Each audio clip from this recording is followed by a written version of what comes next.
Hi all, welcome back to my channel. If you're new here, my name's Ollie. I sew clothes, quilt, embroider, have a particular passion for cross stitch and an ever increasing collection of vintage sewing machines. My channel's all about sewing with limited space, limited supplies and basic equipment. It's not really about how much you spend on a sewing hobby, it's how much fun and enjoyment you have with what's available to you. If that sounds like something that you might be interested in, subscribe to my channel in the box below, hit the bell so that you get notified when I upload another video, and without further ado let's get straight into today's. Today's video is on one of the Singer sewing machines in my collection at the moment. She's a younger version of Grandma, who I covered in a previous video. I'll put the link to that in the description box below. What we're going to be talking about today is this one. This sewing machine is a Singer 128K. This is considered to be one of Singer's portable models from 1928. It comes in its own little bentwood case, so called because the wood is literally bent to make this shape. It's actually, if I can just turn it around for a moment, there you go, it's actually a lockable case. Obviously, because it's portable, this case is designed to carry it. But to be honest with you, I really wouldn't want to carry it too far because the machine inside here is still made out of cast iron, so it's not really what I consider to be portable because it weighs, it must be what, 12 or 13 pounds. It always makes me smile when I watch The Dressmaker, the film with Kate Winslet in it, and you can see her standing there and she's holding one of these as though, you know, there's nothing in it, which is probably because there isn't anything in it, because it really does give you an arm workout. Now, the reason why you can pick the case up with the sewing machine in it is because there's a little hole there, and originally this machine would have come with a key, and what you do is you put the lid on, turn the key to lock it, and then you've got a secure carrying case. Now, because the keys were small and they tended to be loose, over time they get lost. But there's no need to panic, because if you do see a machine like this in a bentwood case and it hasn't got the key, you can get into it with a screwdriver. All you have to do is pop the screwdriver in the hole and just turn it as though it's the key. Now, it might not go first time, you might have to wiggle it a bit and it could feel like you're, you know, breaking and entering into something, but eventually you will manage to unlock it. Now, if I just turn it back round to the right way so you can see the beauty inside when I lift the lid. And it's a little bit stuck on the other end, there you go. Oh. And there she is, the Singer 128K. Now, to all intents and purposes, this machine is exactly the same as Grandma. You may remember from the previous video on the anatomy of a Singer Treadle sewing machine, links in the description box. Grandma is a Singer 27 from 1912, so she's the forerunner to this 128K from 1928. They have very similar formats. They have the same kind of bobbin winding mechanisms, although it's in a different place on the slightly newer version. And they have the same vibrating shuttle bullet style bobbin area at the front.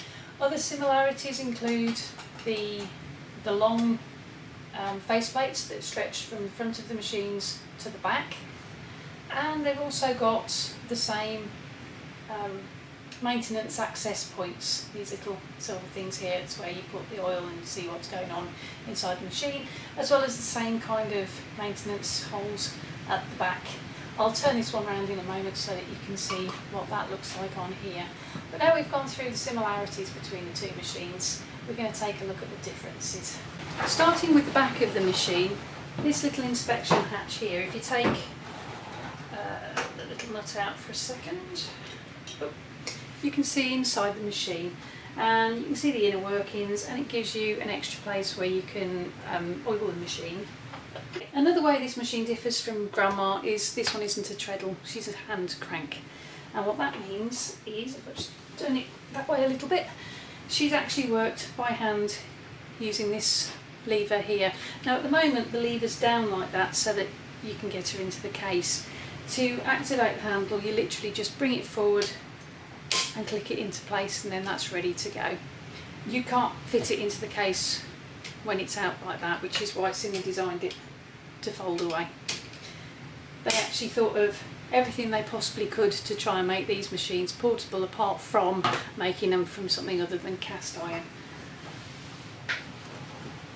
Right, okay. Because this is portable, obviously it comes in its own little wooden base, which has a handy little storage area where you can keep the various different feet that come with it, and that just slots back into place.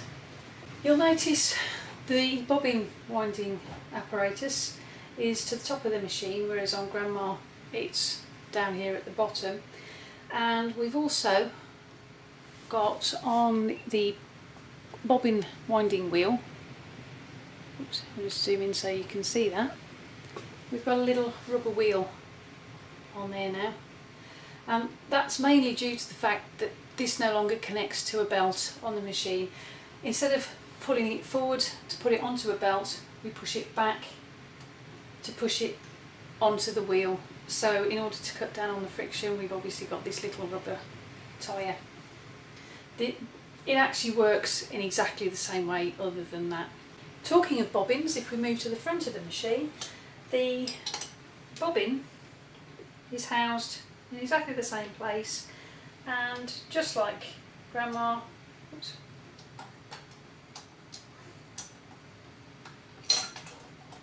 it's a bullet case with a long bobbin inside. Now this one, because it's a slightly newer machine, has a slightly different design of bullet case, so these bullet cases from the 128s aren't compatible with the 27s because they're slightly different than that. Another way this machine differs from Grandma is just there, just by the bobbin case housing. I'll just zoom you in a little bit. There's a little hole right there. Now what would have been there originally was a bobbin release button. So you'd have a little button there to make getting the bobbin in and out easier. Unfortunately it's missing on this one, which is a shame because it would have been good to show that working, but never mind. We're going to start threading the machine, and you'll see that the threading of this machine is pretty much identical to what it is on Grandma. She's missing the little felt covering on here, which stops your thread spool from scratching the top of the machine. So I'm going to have to replace that. It's amazing what goes missing off these machines over time. Strangest little things. Okay, so if we put the thread on there, we draw it across to the thread guide on the top of the faceplate. We go down and around the tension discs, and just on this side of the tension disc there's like a little squiggly piece of wire which this has to go around and into, and that just helps with the tension. There you go. We've got the same little lever here that it just goes through like that. The same little slot on the front of the faceplate. I'm just going to thread this through.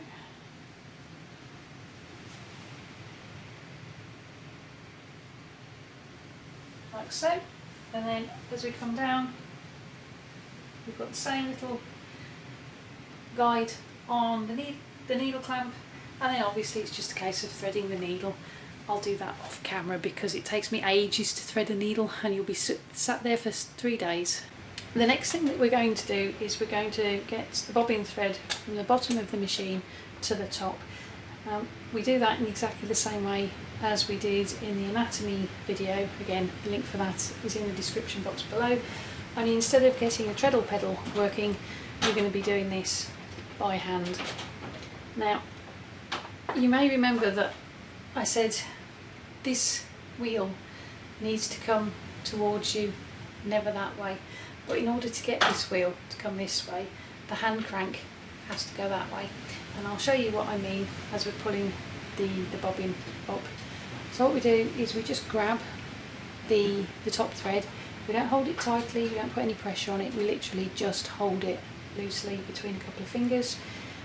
We turn the hand crank away from us until the needle starts going up and down, and then we wait until it connects with bobbin thread, and then we just pull it up like so, and then it gets trapped under the presser foot, so with a pair of scissors just kind of pull it through like that, and then that's ready to sew.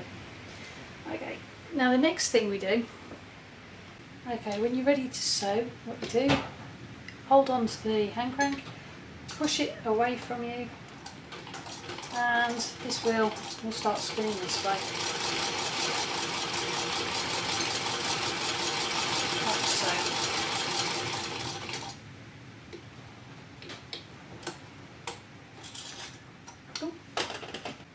All in all, I quite like the 128K. The K, by the way, stands for the region that it was built in, which in this case was Kilbarry, Scotland, because this is a UK model machine. Both this machine and Grandma have pretty much the same disadvantages. The first disadvantage is it's a vibrating shuttle machine. It's an incredibly fiddly bobbin design. The second disadvantage is the sheer weight of these machines. I mean, Grandma, for instance, if I was to move Grandma from where she is at the moment, it would be a two-person job. There's no way I'd be able to move this by myself. This machine was designed to be portable and yet still weighs pretty much the same as just the head on this one. So, you know, it's not something that you'd want to carry to a quilting class or anything like that. The third disadvantage is the fact that it's a hand crank. Now, being a hand crank in itself isn't the problem. The problem is the coordination skills that you need to develop to be able to sew successfully on one of these machines. If you think it's a bit like tapping your head and rubbing your stomach at the same time, that's the kind of brain splitting power that you need to have. You have to concentrate on what you're sewing here and concentrate on turning the hand wheel at the same time. So it's a skill that you need to learn, and as in anything, practice makes perfect.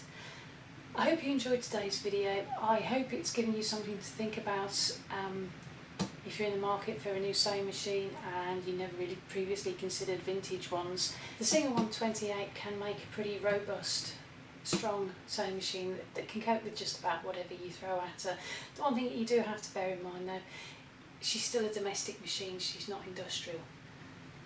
I have a blog post that I'll put a link in the description box below for you that will show you the difference between industrial and domestic machines. If sewing with vintage machines and basic equipment is something that you're interested in, subscribe to my channel and hit the little bell so that you get notified every time I upload a new video. And in the meantime, wherever you're sewing, enjoy it, and I'll see you next time. Bye for now.